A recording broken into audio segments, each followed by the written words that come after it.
Welcome to the 2018 Aiken State of the City Address. First, I would like to thank the ensemble from South Aiken High School under the direction of Neil Nelson, who provided us the wonderful pre-event music. I would like to begin tonight's event by welcoming to the podium the Reverend Grant Weissman, Rector at St. Thaddeus Episcopal Church, for tonight's invocation. Please stand, and after the invocation by Father Weissman, remain standing for the presentation of colors by our Aiken Department of Public Safety's Honor Guard.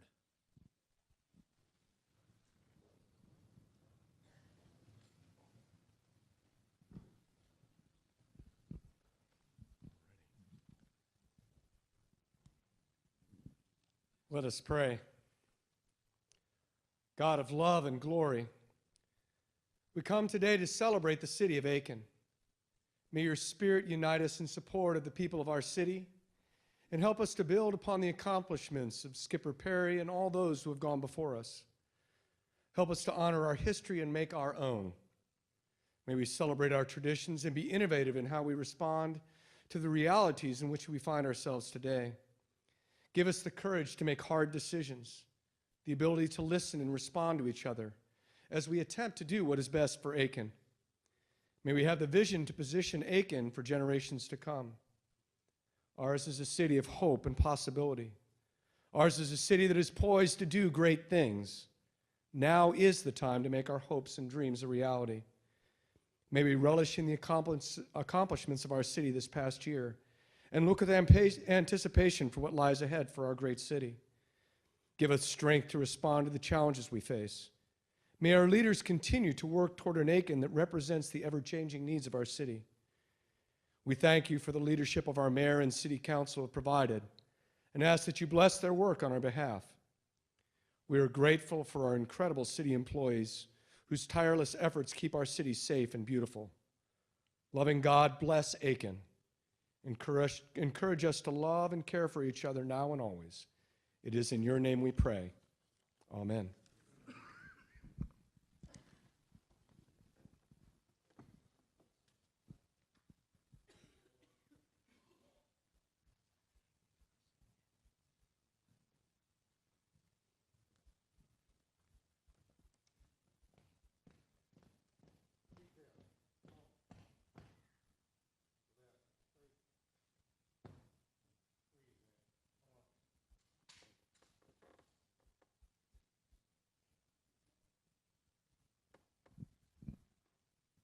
Preston Gillespie, a member of Boy Scout Troop 115 of St. Mary Help of Christians Church, will now lead us in the Pledge of Allegiance.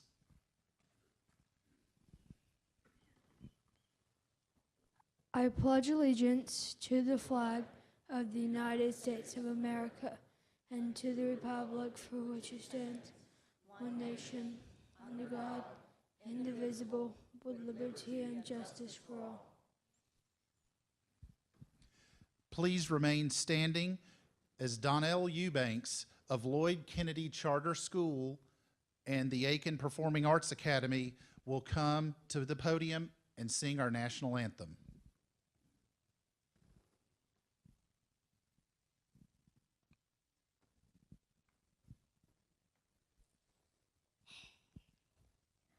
Oh, say, can you see by the dawn's early light what so proudly we hailed at the twilight's last gleaming, whose broad stripes and bright stars through the perilous fights o'er the ramparts we watched were so gallantly streaming, and the rocket's red glare, the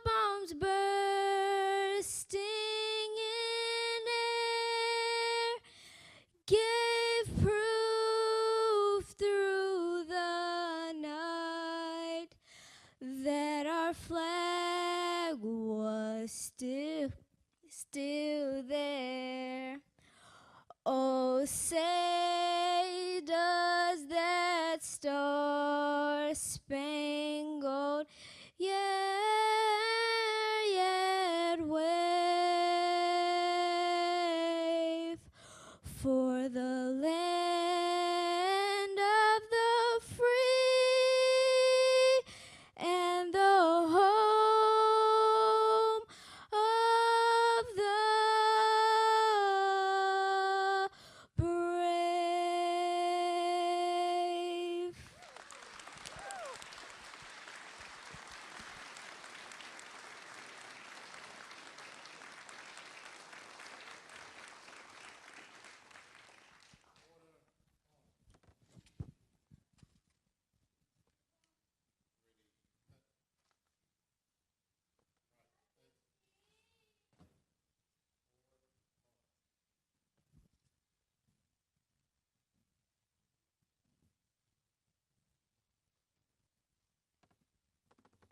Thank you, Donnell, for the stirring rendition of our national anthem.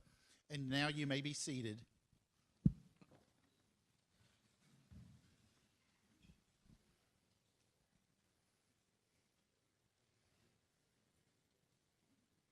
We are honored tonight to have several distinguished members of our legislative delegation, led by Delegation Chairman Senator Tom Young Jr.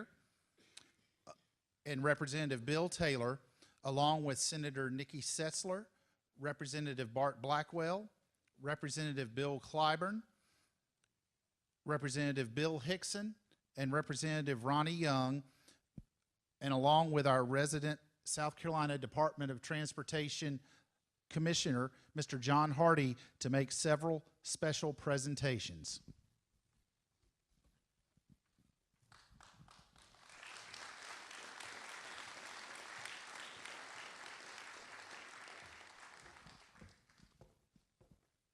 Thank you, Stuart.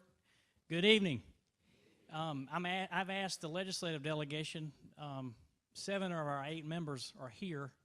I think everybody but Senator Massey is here to join me up here tonight, as well as Commissioner Hardy from the South Carolina Department of Transportation.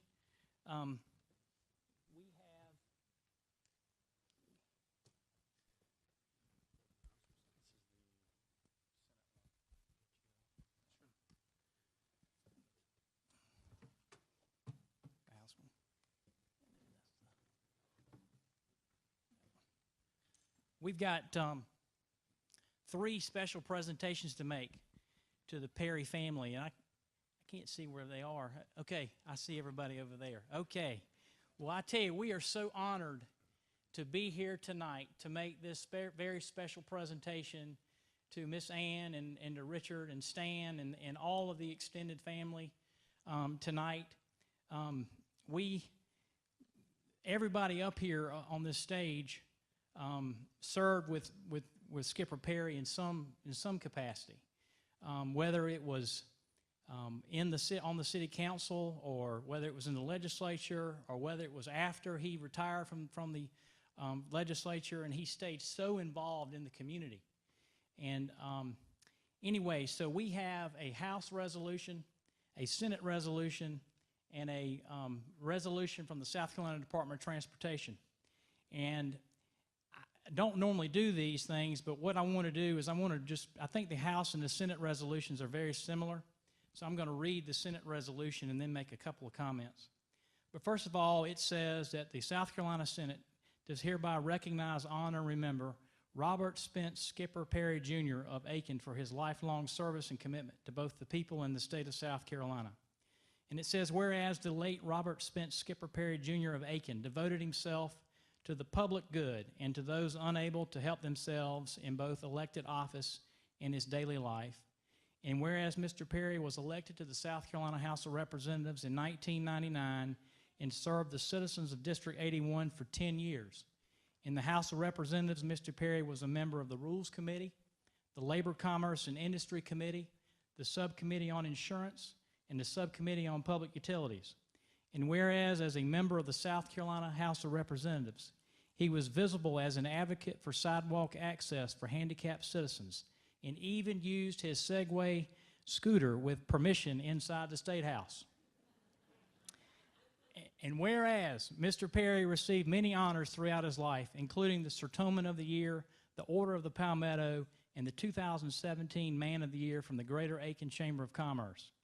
And whereas, in addition to his service in the South Carolina House of Representatives, Mr. Perry served his community in Aiken County as president and member of the Aiken Sertoma Club, president and chairman of the United Way of Aiken County, founding member and chairman of the Tri-Development Center, founding member of the Historic Aiken Foundation, president of the Aiken Symphony Guild, vice president of the Aiken Center for the Arts, mayor pro tem for the city of Aiken, member of the Aiken City Council, president of the Mended Hearts of Aiken, chairman of the Adult Development Center, chairman of the Heart Walk, president of the Pinecrest Elementary PTA, chairman of the Palmetto Amateur Golf Tournament, president of the Aiken JCs, member of the American Legion Post 26, and many other positions within Aiken County and the South Carolina Republican Party leadership. And whereas Mr. Perry was also the announcer for the Aiken Polo Club for many years, and his distinctive voice will be well remembered in his hometown. And whereas Mr. Perry was the son of the late Robert Spence Perry Sr. and May Siegler Perry of Aiken, upon his sudden passing, he leaves to cherish his memory his wife Anne, his son Stanley and his wife Meg, son Richard and his wife Kristen, and 4 grandchildren.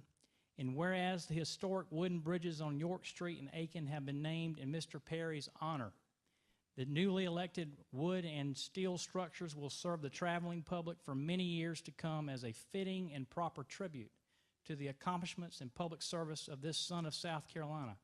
Now, therefore, be it resolved by the South Carolina Senate that the members of the South Carolina Senate by this resolution recognize, honor, and remember Robert Spence Skipper Perry, Jr. of Aiken for his lifelong service and commitment to both the people and the state of South Carolina. So that's what the Senate has done, and the House has done something very, very similar, as well as the South Carolina Department of Transportation. And one other thing I wanted to share with the folks, and I know that people didn't come to hear me talk.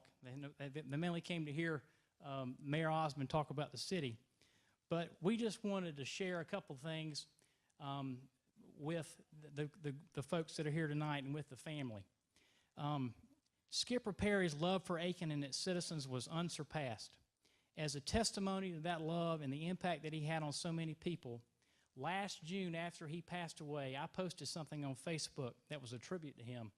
And in a matter of hours, there had been over 21,000 people had looked at it. I mean, literally in less than about 36 hours. There were hundreds of shares and comments, and those comments included, quote, Skipper was unique.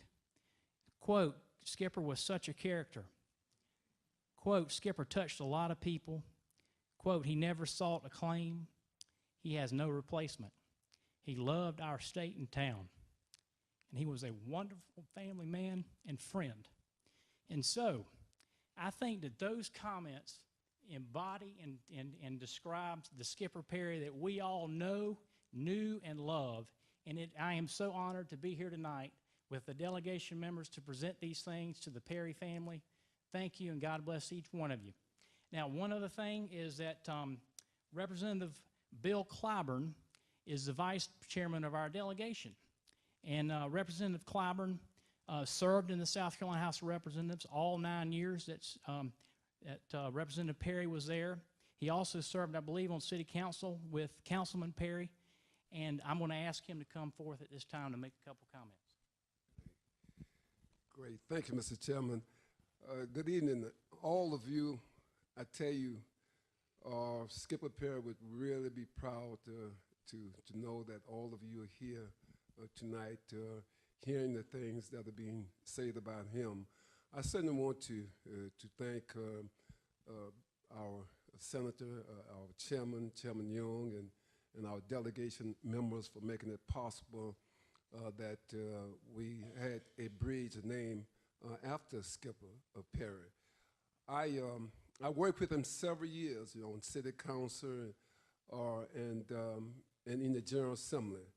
And I think all of us who know Skipper knows that he not only loved the city, but he loved the state, he loved his family, he loved this country. And we really appreciate the contributions that he made. I just wish all of you were here this afternoon when the bridge was being dedicated to Skipper Perry. The mayor just did a wonderful talk. The minister, everybody was just happy, and it was just sort of demonstrating the kind of joy and happiness that Skipper brought to those who knew him. And one of the things that was just so moving to me, I just know that he really would have been appreciative if he had seen us standing on his bridge today, you know, my oldest son, William Clyburn Jr., and his son, Richard, talking about how they wanted to do things to improve lives a little better for all of us. Skip and I felt the same way. You know, we crossed all those lines because we just wanted to do things, and he, especially he wanted to do things that was good for all of us.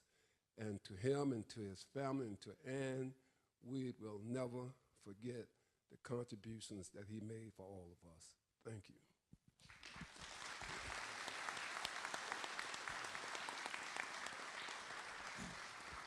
And I think Commissioner Hardy wants to say something. And let me say that the bridges that we have on York Street are the only wooden bridges of their kind in the state of South Carolina.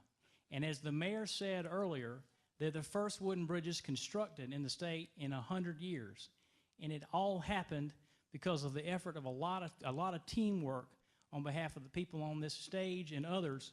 But Commissioner Hardy was very instrumental in making that happen. And I want to thank him publicly for everything he did to make that happen. Senator Young, members of the delegation, when I first became the commissioner, I told the senator and the members of the delegation, I said, we're going to get those wooden bridges under construction. We not only got that one under construction, we got it completed, and I'm proud of that. It won't have any potholes.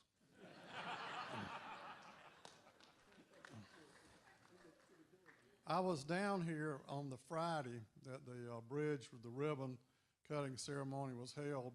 I can't remember what month it was, but Skipper came up, and I can't even remember that little thing he drove around on, but I always called it the two-wheel Rolls Royce. And we talked for about 15 minutes, and I told him, I said, I need to get in touch with Richard. And he said, well, he's going to be home tomorrow, and he gave me the number, and I said, well, I'm not going to bother him while he's visiting his parents. And little did I know that that would be the last time that I would see my friend Skipper Perry. And I guess tonight that Skipper is teaching Billy Graham how to drive the two-way rolls.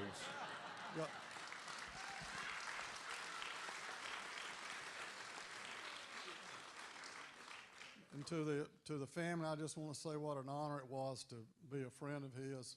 I appreciate everything he did, and I don't know of anyone else more fitting to have that wooden bridge named after him. And like I said, no potholes.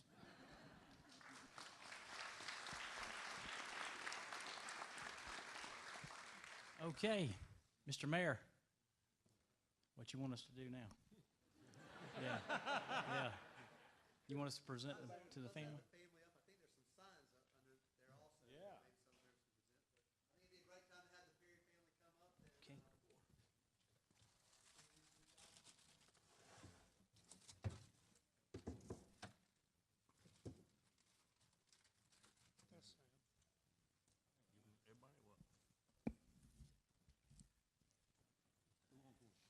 This one's got something in front of it.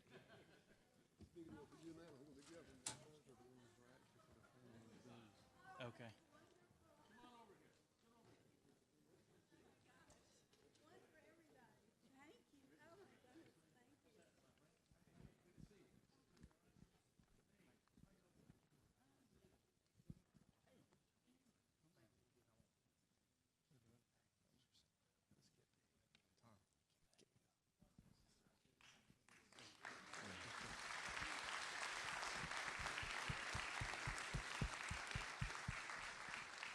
Miss Ann Perry, I don't know what to tell you other than we love you. We love your family, and we'll always remember your husband and what he did for our community. Thank you, and God bless. We've never known a prayer you didn't want to talk. So this is very short. This is very sweet. I speak for my whole family, and I speak for Skipper when I say thank you for making him. We always knew he was special, but thank you for really making him special. Thank you.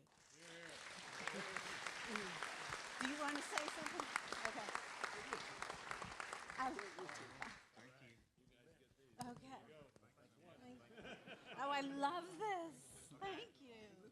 Thank you. Take the big one. You want the Thank big you one? Oh, we get all of them? Oh, that's wonderful. Yeah.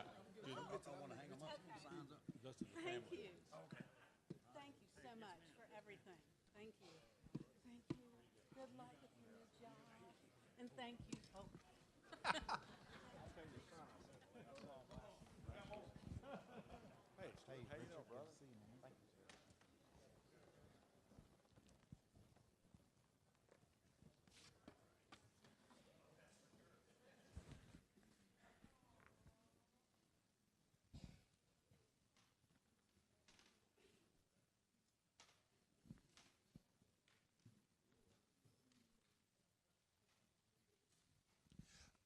Our poet laureate, Joan Lacombe, is under the weather tonight, so our Mayor Pro Tem, the Honorable Gail Diggs, will read the poem Joan has written for tonight's event.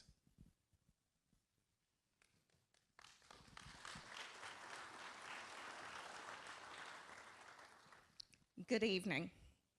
I hope I can read it as well as she intended.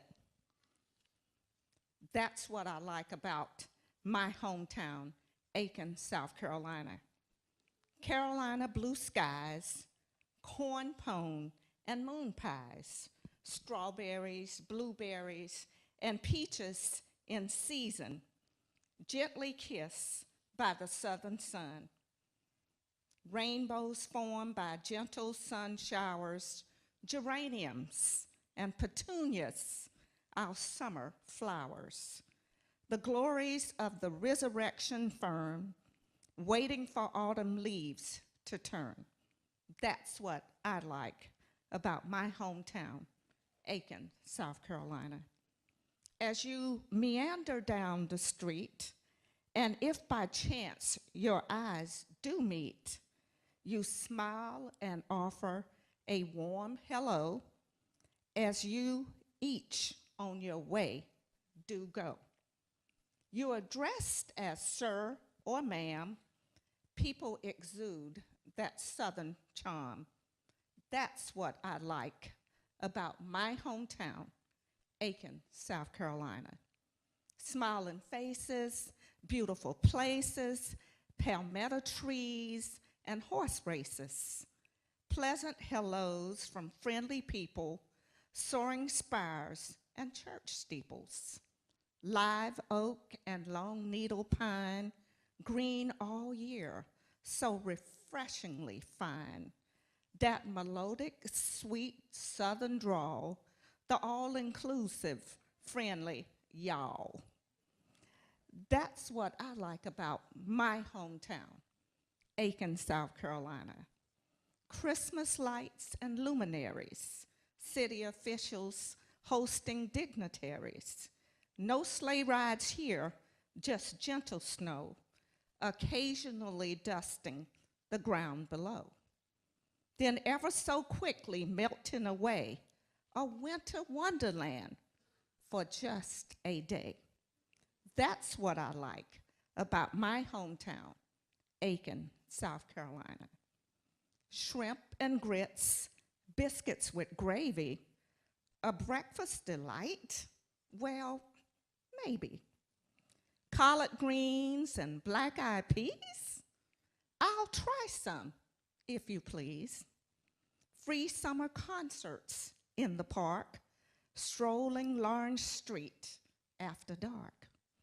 Dining at the Wilcox, an historic inn where ghosts of famous guests lurk within. A train whistles in the distance, a songbird proving its existence. That's what I like about my hometown, Aiken, South Carolina. When life gets humdrum, follow this rule of thumb. At Banksia, you can learn a bit of local history. Search where flora and fauna abound. Check out the library for the latest books. Visit Hopeland Gardens to find a shady nook. Take in the exhibits and the rail cars at the railroad depot. So much to see and do wherever in town you choose to go. That's what I like about my hometown, Aiken, South Carolina. Yes, I'm a transplant Yankee, a northern-bred retiree. Aiken welcomed me with open arms, and I succumb to her glorious charms. That's what I like about my hometown, Aiken, South Carolina.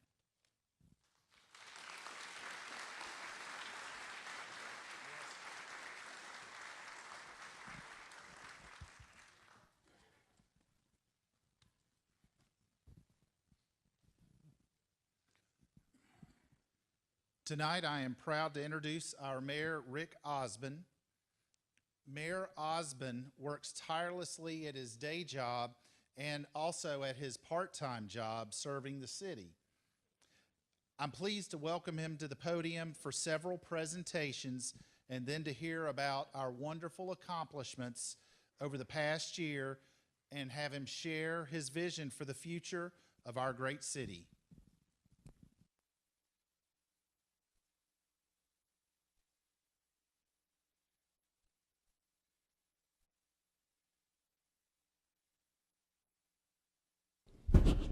There we go. Thank you, Stuart. A smarter man would probably say thank you and good night, and everybody would say, what a great night this was. Right. Let me start off, first of all, by saying to the delegation, you've honored us by using this stage for this presentation. To the commissioner, thank you so much. We wouldn't have these wooden bridges if it wasn't for the hard work of the commissioner and this delegation, I can tell you. So they've done that effortlessly, and what a great privilege it was today to participate as we did the blessing of the bridges, and tonight, thank you for all you've done, and thank you for this opportunity tonight to share the stage with us. It means a lot. And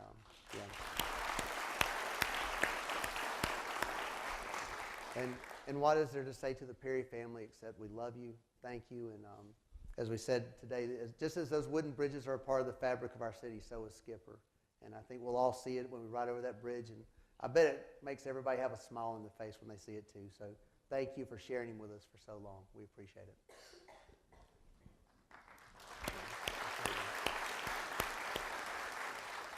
And Donnell, you did a terrific job on that. Thank you so much for singing for us tonight. It just made the night so special. We appreciate it. There's no better way for us to review the state of the city each year than to recognize some of the special people who have contributed and left a mark of distinction on this community. That's why we established the Mayor's Aiken Awards. I'm pleased tonight to honor some very special individuals for what they have done and for what they mean to all of us. We all know and love our first Aiken Award winner. Many know her as a loving, dedicated educator here in Aiken County. Others know her through her more than 20 years of service as a member of the Aiken City Council. We all know her and love her love for Aiken and the active role she has played in improving this community for all of us. Ladies and gentlemen, let's hear a little bit more about my friend, Beverly Clyburn. Trustworthy, friendly, caring, compassionate.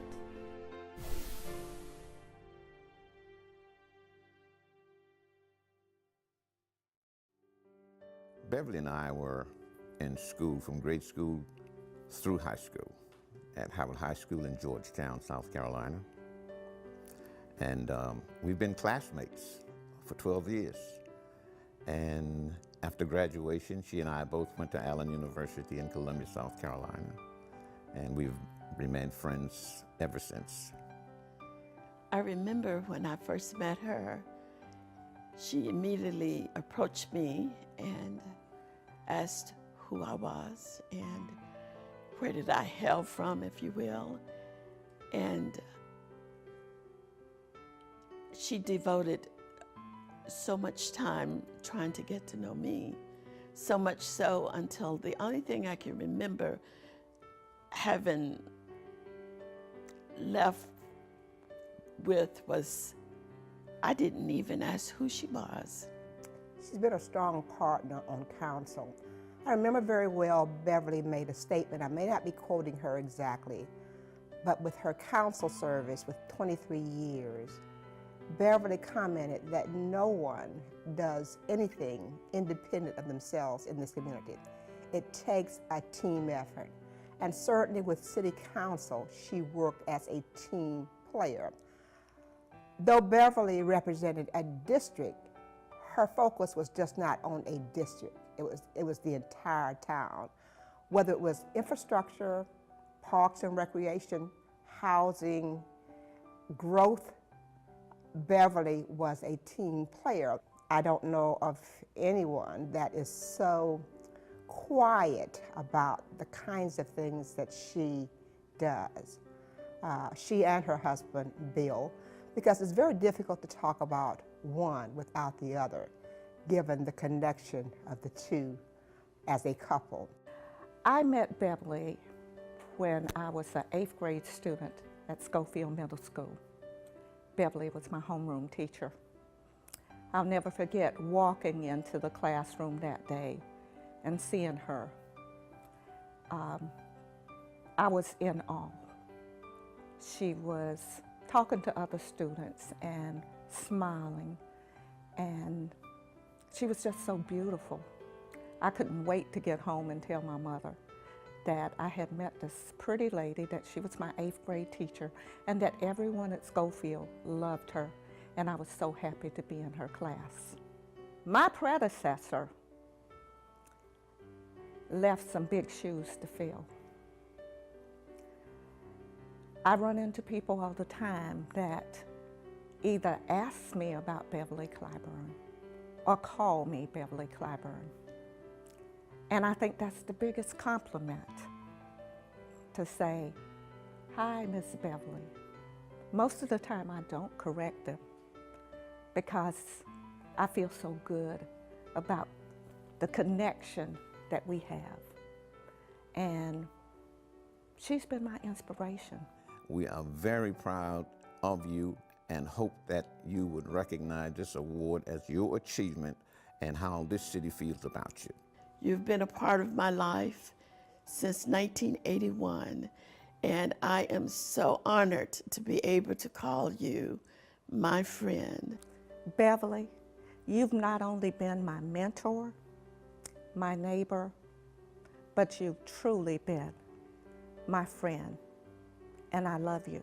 We want to recognize you and show you in some small way that we love you, we appreciate your service. We know that you're still active, you're still involved, though you're not currently on City Council. I know that you're still volunteering your time and your service. May God bless you, keep you, embrace you, and protect you in every way. Take care of yourself and your loving family.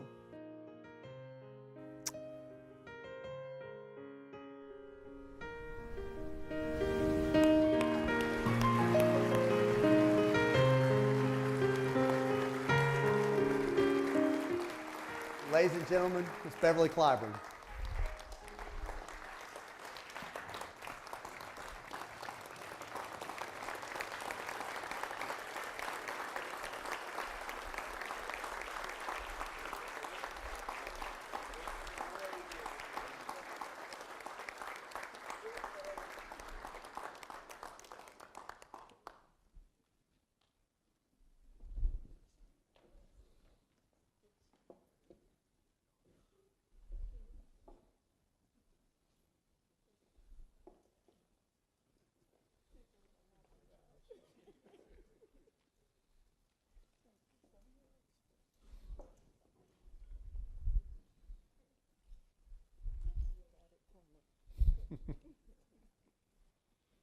I think this may have been a surprise. This is our award that we have. I'll show it to everyone. It's a clock with a plaque on it commemorating it. As just our 4th Aiken Award winner. Beverly, thank you for all you've done for our city. So much. We love you.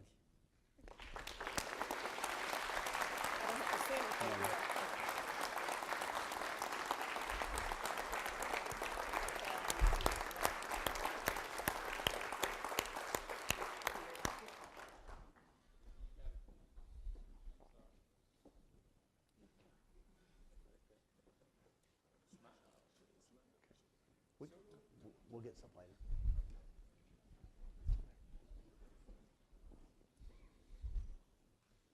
Thank you. Our next honoree isn't a native of Aiken, but you wouldn't know it from the way he has thrown himself into the life of the community since moving here in 1999. He's been a driving force for the Aiken Center of Arts through the Horseplay Project. He was instrumental in our sesquicentennial celebration, and for the last several years he has helped transform and improve historical facilities at Hopeland Gardens, Rye Patch, and the Thoroughbred Racing Hall of Fame through his role with the Friendship of Hopelands. Bill Reynolds has made real and important contributions to this community. Let's hear a little bit about them. Inspirational. Personable. Community dedicated.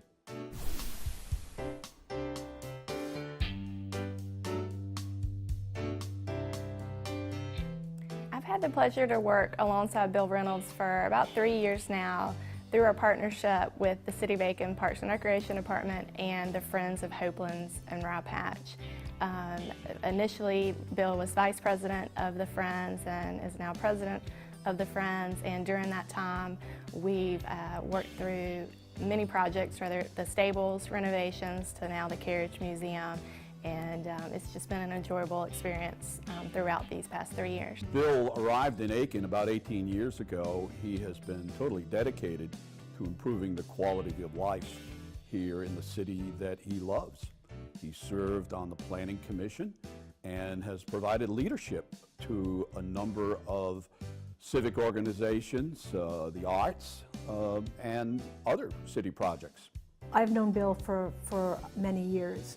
My involvement in this project came about because I live across the street from the entrance to Rye Patch, and when I heard that the stables had been renovated, I thought that was great, but then I heard that there was some interest in doing something with the stables that could be useful to the city, and I was concerned that I was just concerned with the direction it was taking, and I wanted to be involved, so I got in contact with the Friends, and Bill very kindly got in touch with me and got me involved with the project. He really pushed for some change within the how the gardens are being taken care of, whether it be the buildings or the grounds, and he's formed committees that's worked alongside our staff to make sure that the long-range plan that the Friends have formed for the properties are being carried out. And that's just been enjoyable to see something that had started back in, I think, 2009, with maybe about 3 years left to go. He was able to make progress on that. Bill took the lead in the planning process, which was a very complex task, and of course did an outstanding job as we worked to get that finished. In 2 years, it took us 2 years, and went into a third year, and in the third year, Bill became president of the Friends and completed the project. I suddenly came up with this idea. I said, wouldn't it be great if, you know those artificial, the ceramic horses that are around town, wouldn't it be great if that same idea could be used to do something for historic horses in the city? So starting with the first horse that we chose was from 1914, the first filly to win the Kentucky Derby, and the 10th horse was the bronze medal winner at the Rio Olympics in 2016. So it was a very fun project to be involved with. It was fun to make contact with the various families who sponsored the horses, but it took someone like Bill to make me want to get involved. He makes you feel that you are really important, and I think in any volunteer in any organization, if you can be made to feel that you are really an important piece to the puzzle, that he really needs you, that he needs to be able to count on you, and that you have something to offer, I think I'd jump off a cliff for Bill. I really do. Congratulations, Bill. It's been a pleasure working with you, and I know there's more to come. The city of Aiken would be hard-pressed to find a better friend than in Bill Reynolds. Congratulations, Bill. Congratulations, Bill. I would be very happy to work with you on any project. You are a great motivator. Give me another job. I'm happy to go to bat for you again.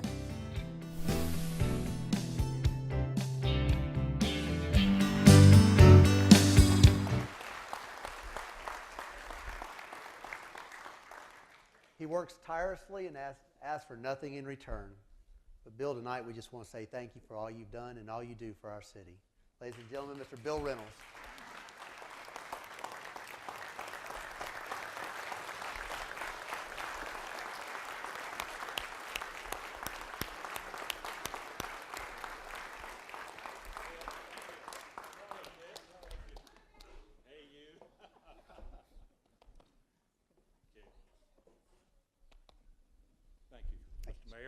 Appreciate you, man. Thank you.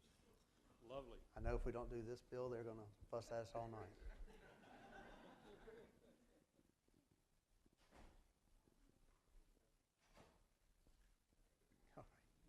May I say Thank one you. thing? Very briefly. Absolutely. I just want to thank this wonderful community for accepting me, welcoming me, and allowing me in some small way to try to help make it a little bit better than it was when I arrived. I want to thank the city for this wonderful award. I'm deeply honored. I will always cherish this. And finally, I want to thank my wife, Susan, for putting up with me all the late meals because I had meetings that ran over because I was on the computer when she wanted to print out recipes. So thank you for encouraging me, dear, to everything I've gotten into. Thank you. Thank you, Bill.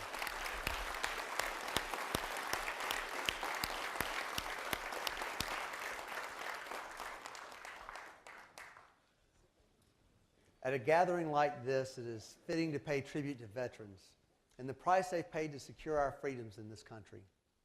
Tonight, I'm honored to recognize a whole family that has given so much in defense of the nation, including the tragic sacrifice of their son, Marine Corporal Matthew Dillon, who died in combat December 11, 2006, while on patrol in the Anbar Province of Iraq. The award we confer today honors not just Matt, but his entire family.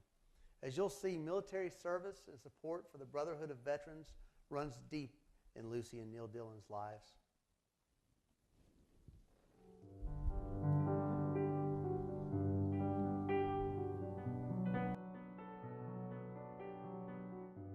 My surrogate father was in World War II. He was a B-17 engineer and top turret gunner.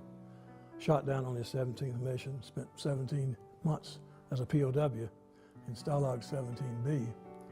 I have two brothers in Korea during the Korean War. My younger brother was in Vietnam along with me for 6 months.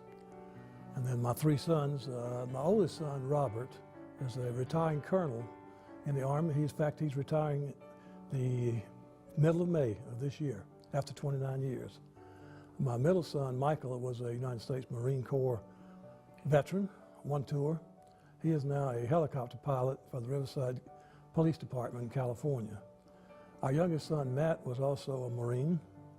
He was serving his second tour in Iraq, and he was killed in action on his 37th Combat Patrol. He was a top turret gunner on a Humvee.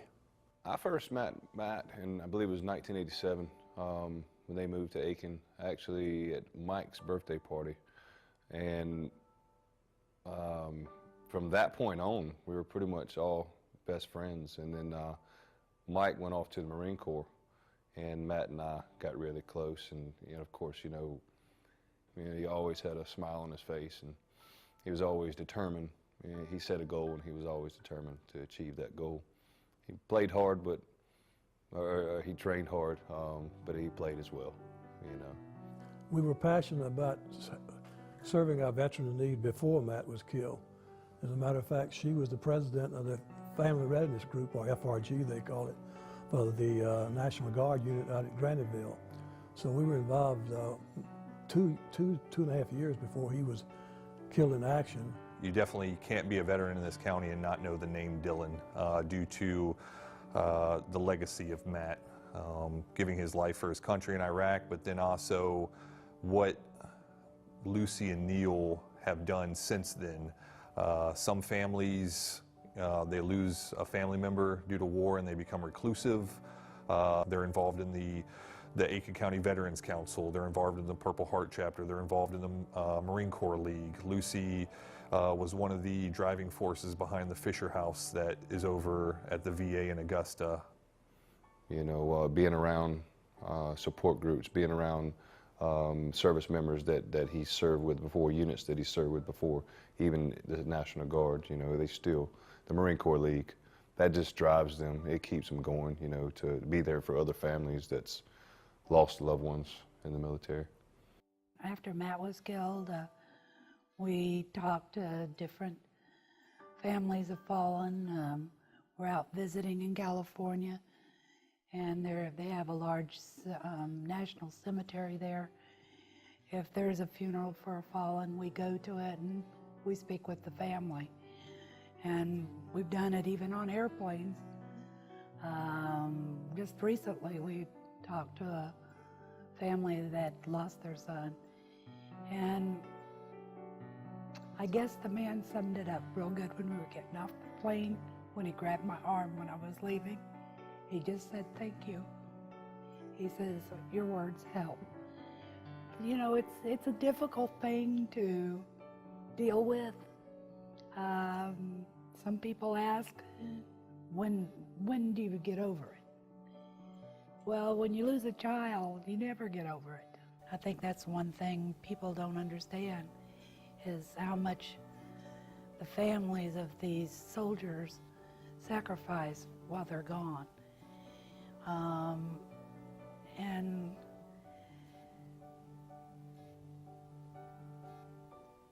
it's you know, to me it was an honor for our children to serve. That it's always something bigger than themselves. I think it gives them a different perspective on life and makes them a stronger, better patriot. It's simply defined as love of country. Matt enlisted the day after 9/11. He came home, he sat us down. We knew things were serious when he asked us to sit down. And he said, "Dad, Mom, I've enlisted in the Marine Corps." I'm sorry, the National Guard at that time.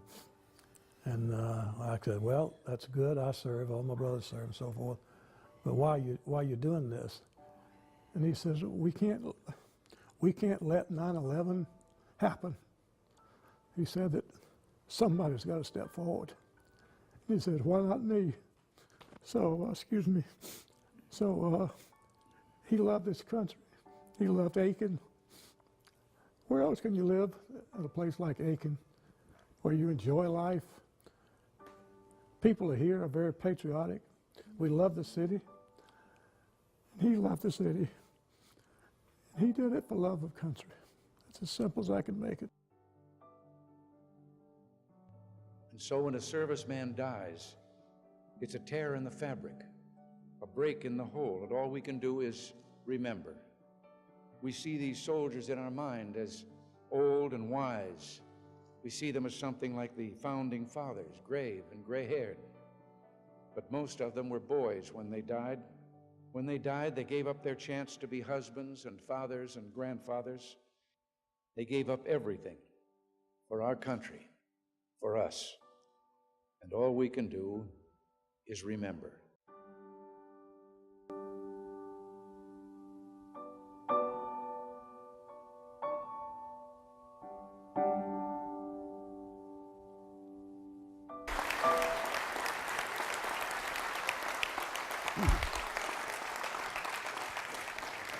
Please join me in recognizing, honoring, and thanking the Dylan family.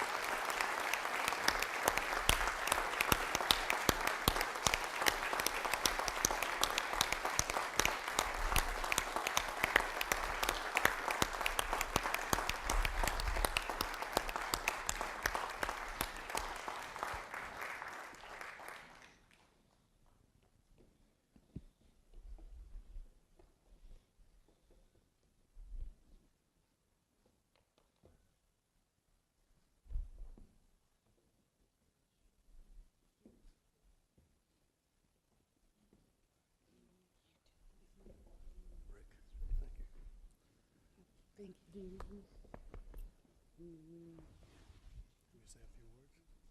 Absolutely. Absolutely.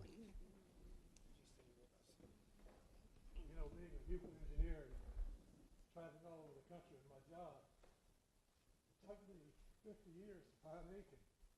But I finally found it. Been here 30 years now. There's no better town, city in this country. Thank you.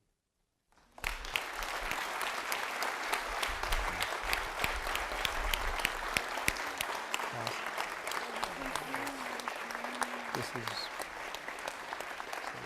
a grateful appreciation from the City of Aiken at the annual State of the City, the Matthew Dillon Family 2018. Thank you. Thank you for all you do. Thank you. Thank you very much.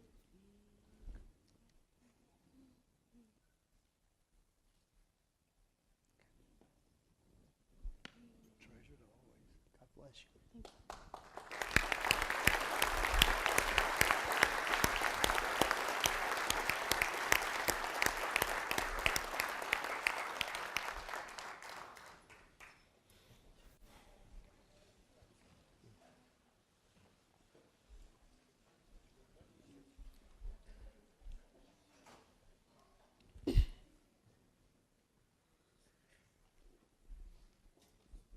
Could we give all of our award winners one more hand, please?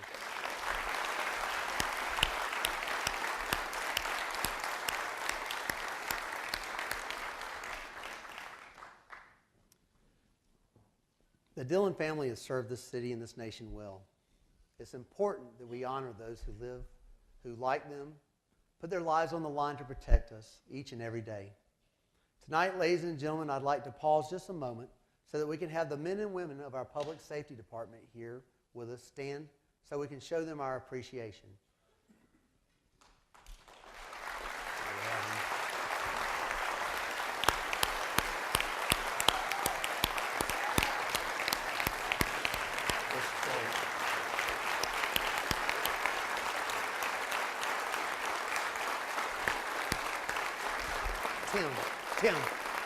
Tim, it's scroll. We're not free. All of our dedicated city workers truly strive each day to serve this community and the people who call it home. Every single one of them deserves some applause tonight. But I've asked a small group of city workers that have made a very visible contribution in recent weeks to join us this evening. If you've traveled Richland Avenue through downtown over the last few weeks, you've probably seen these folks hard at work tending to our beloved parkways. Let me say it again. You've seen them.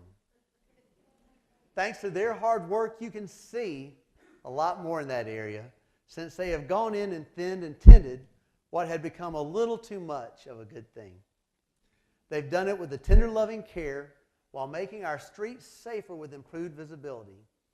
They've really restored much-needed order and enhanced the natural beauty of these wonderful parks that I often call our rivers here in Aiken. Let's show these Department of Public Works employees how much we appreciate them. Stand up, guys.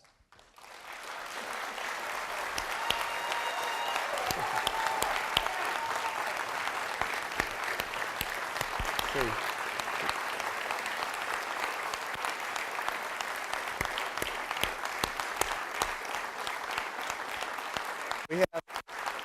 We have with us, we have Supervisor Jimmy Blaylock, crew leaders Antonia Flowers, Daryl Goodwin is Maurice, and Maurice Jones. Thank you for the great jobs, guys. We look forward to the work in the upcoming months. We appreciate all you're doing for us.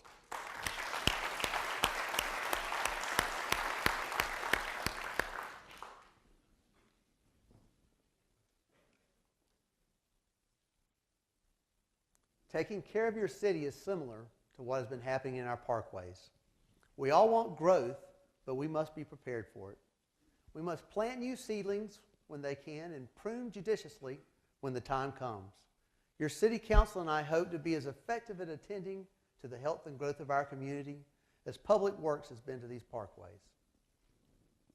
Now is a good time as any to recognize the crew that I get the pleasure of working with every day. Your Aiken City Council.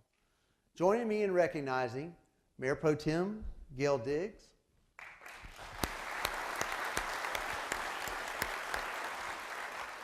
Councilwoman Leslie Price,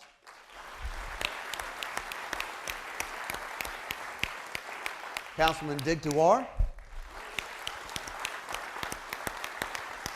Councilman Ed Gerdo,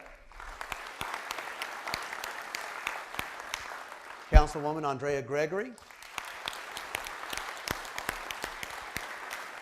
and Councilman Ed Woltz.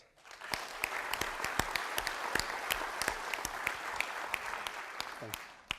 I can tell you that this council is made up of dedicated and hardworking citizens who give generously of their time and energy to ensure we have the most efficient and effective city government in the state of South Carolina, and for that matter, any state. I'd also like to say a special thanks to the families of these fine men and women, as well as my own, for all of their sacrifices that you make allowing us to serve this city that we love. If we could have our family members stand up at this time to be recognized. The lights, I think they're all upstairs.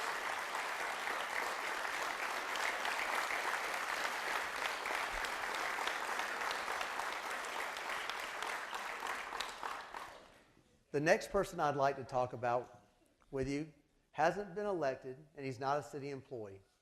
But this is his hometown, and he loves it. He fell in love with the tree-lined streets and forests of Aiken as a boy, playing under the limbs. Then went on to a very successful business career. Rob Johnston is the man I'm talking about, and he's here with us tonight. Good evening, Rob. Last year, Rob joined forces with the Aiken Land Conservancy and generously funded a survey, an inventory of every single tree in the public spaces of our city.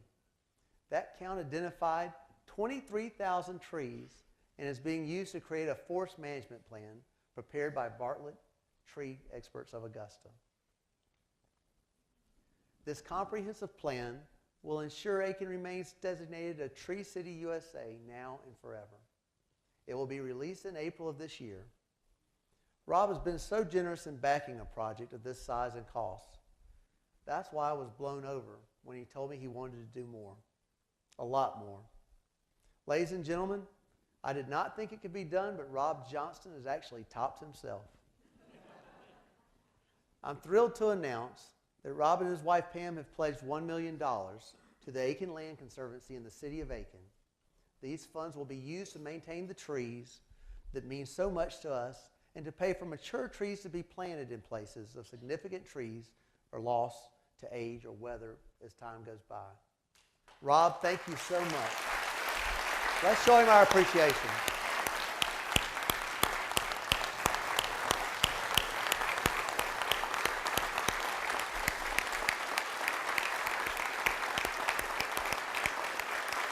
Thank you, Rob. The first place you'll see this impact of generous gift is in the parkway just south of our newly named Robert Skipper Perry Jr. Bridge on York Street. It was so hard not to say it earlier.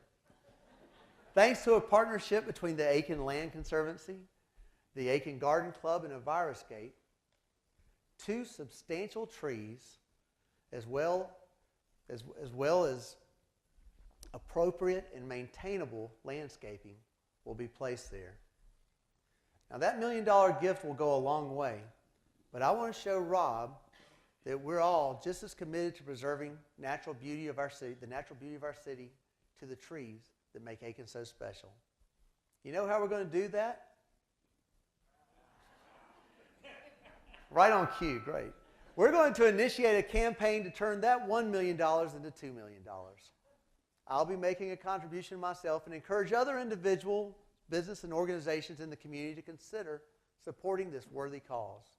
In the upcoming months, we will be promoting how you can join Rob in making a commitment to our great trees and to making a sustainable impact to our city through a tax-deductible gift to the Aiken Land Conservancy.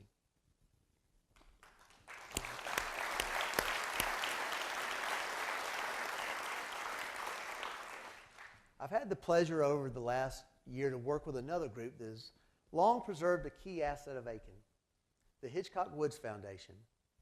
City staff, The foundation, council, and I have worked very closely over the last year through a task force assembled to address long-standing erosion and pollution issues in the woods. Through that work, a comprehensive management plan has been prepared by the city to update our stormwater system to prevent continuing erosion and damage in the largest privately owned and operated urban forest and natural area in our country. In the past 60 years, as the area has grown and developed, the amount of stormwater draining into the woods from paved surfaces has increased. It's increased dramatically, causing significant erosion and accelerating destruction in our woods. Stormwater picks up street grime, silt, oil, sand, trash, pollutants, and fertilizers, and then flows into the Hitchcock Woods through a system of underground pipes and open drains. The city isn't responsible for all of that, but we contribute enough that we felt called to take responsibility for our part in it. What we came up with was nothing short of historic.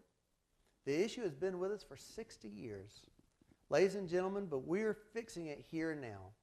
The Stormwater Management Plan, recommended by the task force, many members are here, passed unanimously by this council, is comprehensive, involving the installation of traditional and innovative green facilities to be located in strategic areas throughout the downtown area and on Hitchcock Woods Foundation property. The plan will be implemented in phases over a multi-year period and involves the ultimate restoration of the Sand River Channel, wetlands, and habitat. We need to work together and do all we can do to protect it. I'm so appreciative of the foundation for being willing to work together on this. So to the foundation members, I say thank you so much.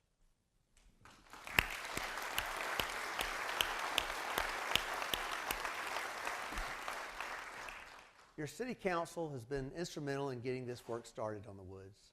I have to congratulate this council for some of the other great things that they've tackled recently.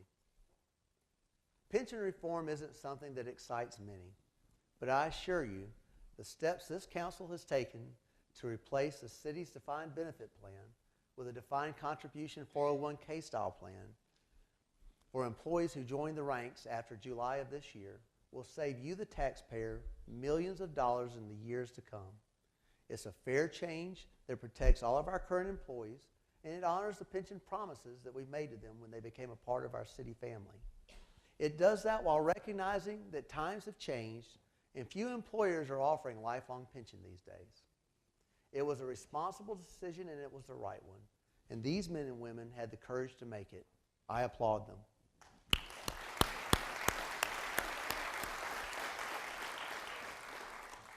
The real reward for being your mayor or a member of the city council is doing what it takes to work through tough issues with respect and thoughtfulness. Then being there to see the impact and share in the good things that are happening. As we report on the state of the city, I can tell you tonight that we're seeing some wonderful progress in so many areas. There are a lot of indicators that we are really heading in the right direction, and the future before us is a bright one. So the banner headline for you tonight, building permits for new commercial construction were up by 88% in 2017. 88%, ladies and gentlemen. That represents an investment of some $17 million in our community last year. Things are moving in the right direction. On the residential side as well, with more than 14% increase in residential permits. That netted $24.6 million of investment last year. Absolutely, yeah.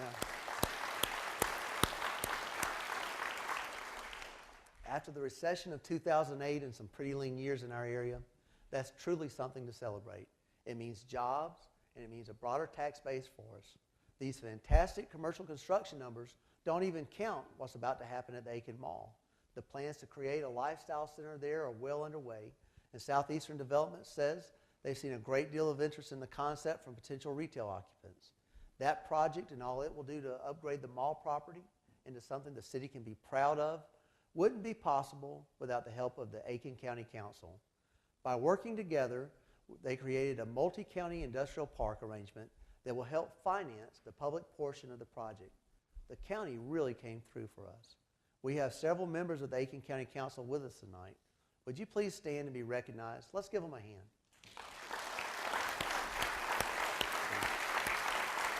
Now we have Chairman Bunker, I think Vice Chairman Siders. Chairman, thank you. These numbers are great, but we're not done yet. We can and must keep the positive trend going.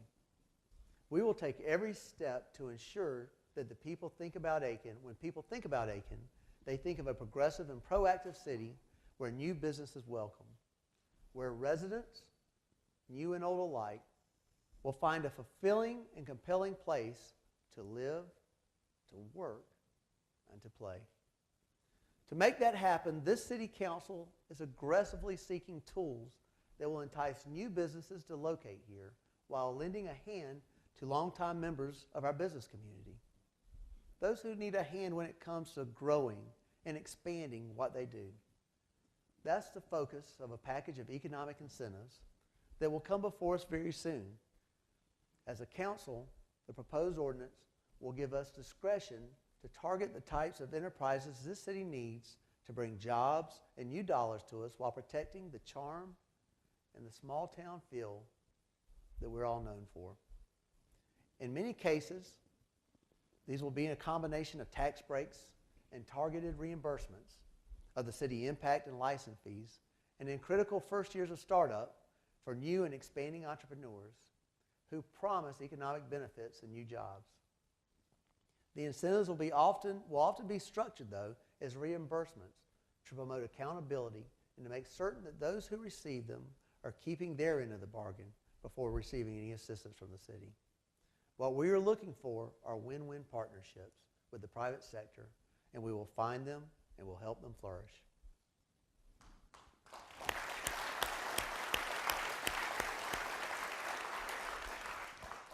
Councilman Ed Woltz is leading the charge on another idea that could really help our downtown business community, the expansion of the downtown business district.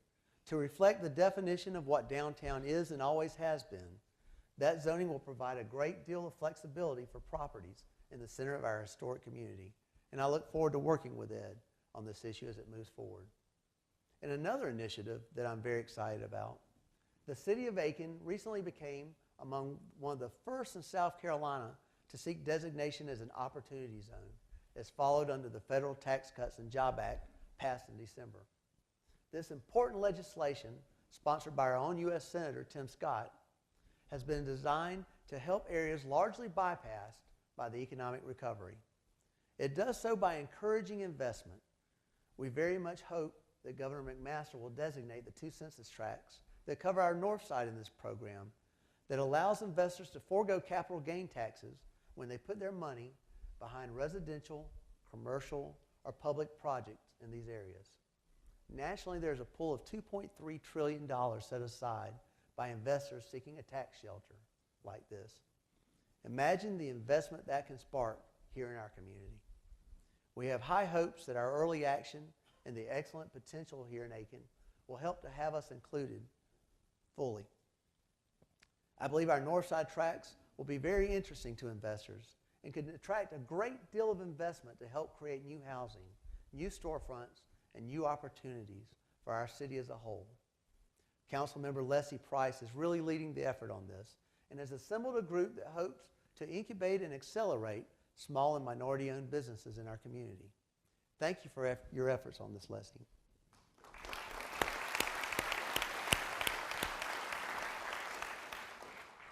The city itself has made a major investment in our north side to get the ball rolling over there. By this time next year, I look forward to cutting the ribbon on our new public safety headquarters on Beaufort Street. The innovative reuse of the abandoned grocery store there has allowed us to save millions while finding a fitting new home for our crime fighters and firefighters. One that allows the room they've needed for so long and provides ample space for the future. Just down the road from that project, work is underway on our newest city park. The facilities being constructed there now are really just the beginning of what we hope will become an important part of Aiken's leisure life and a catalyst for new development in the Interstate 20 and airport area. While we're on the topic of parks and recreation, don't forget the Eustis Park Community Center. This multi-purpose facility will become a centerpiece of the Tool Hill area and I know will complement greatly the future use of the historic Gateway property known as the old hospital. I'm very excited to tell you that we expect to break ground on the Eustis Park Center in just a few days.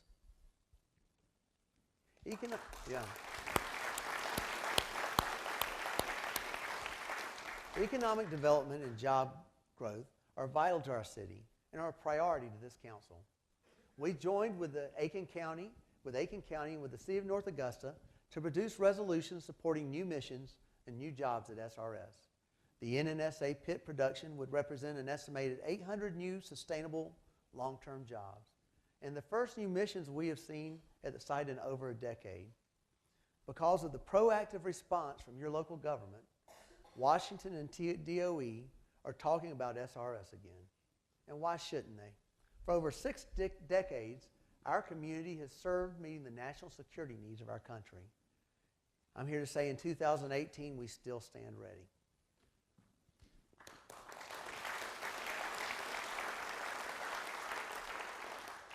We're also proactively working to stake our claim as a part of the developing cybersecurity corridor being driven by the DoD naming of Fort Gordon as its cyber headquarters.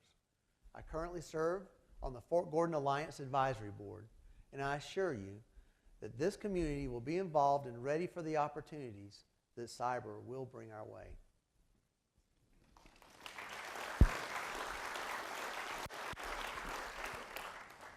All of these projects are very exciting, and they will move our city forward. Others may be less exciting, but they're just as, if not more, important.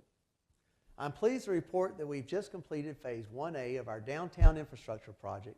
That was between the alley and Park Avenue. As it was intended to do, this small segment of water and stormwater system has given us invaluable information that you can only get from digging in and getting under the surface. The knowledge gained there is helping us prepare for an $11 million worth of work to upgrade and improve aging water and sewer systems throughout our central business district. There's another $2 million set aside to address stormwater issues, and we hope to commit much of the upcoming capital project sales tax proceeds to these type of infrastructure projects as well. CPST 4 will be on the ballot in November, and I would urge you to vote yes and help get these things done.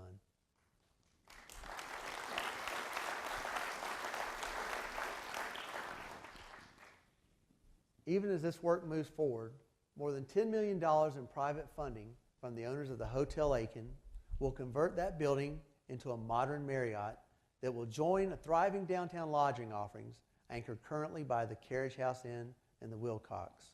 I think Neil Shaw is with us tonight. Can we give him a round of applause and his family for their investment?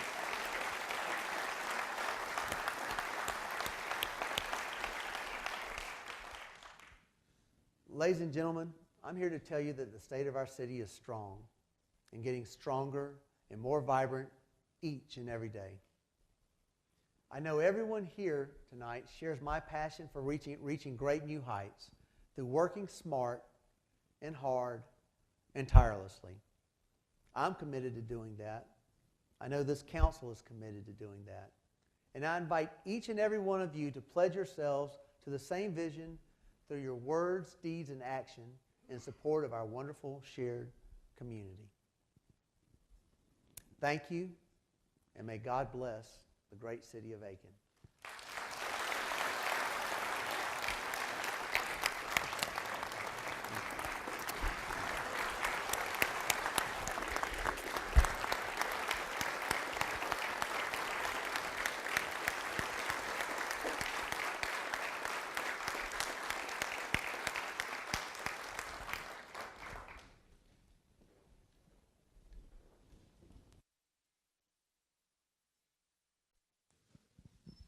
Thank you, Mayor. And at this time, the mayor, city council, and the city clerk will retire from the stage.